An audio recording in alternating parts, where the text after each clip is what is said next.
Well, session 10, we're getting close to the end of our discussion of the Feast of Israel. Session 10 is the Feast of Tabernacles, in Hebrew called Sukkot, and it's also called the Feast of Booths.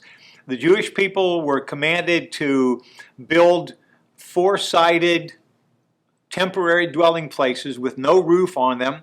It had to be a place where if they stayed in it overnight, if they ate a meal, they'd still be able to see the stars.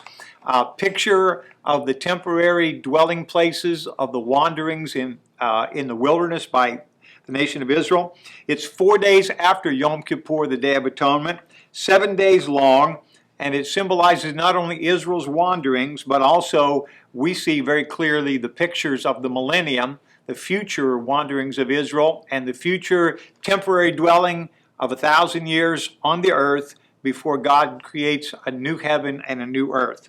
It's called the Feast of Ingathering by some of the Jewish people.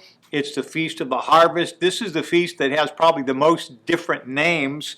The season of our rejoicing, it's called. Some Jewish people call it Thanksgiving. So this is their equivalent of Thanksgiving, only it's earlier in the year, about the beginning, usually the early part of the month of October. At the end of the Feast of Tabernacles, the greeting is next year in Jerusalem. It's interesting, there are two times that they end a feast with that phrase, next year in Jerusalem. They end it first, you've already heard, they ended the feast of Passover, the Seder, that way, next year in Jerusalem, but they also end the celebration of the Feast of Tabernacles with next year in Jerusalem.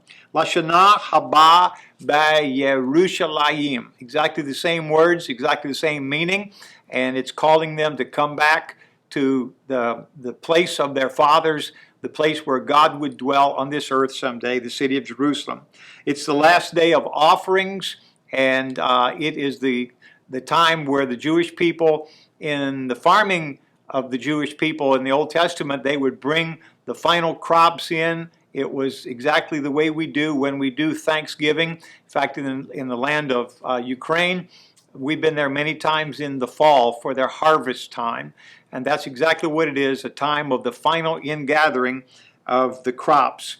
The significance is the millennial kingdom, and we'll see some new things about that in another message.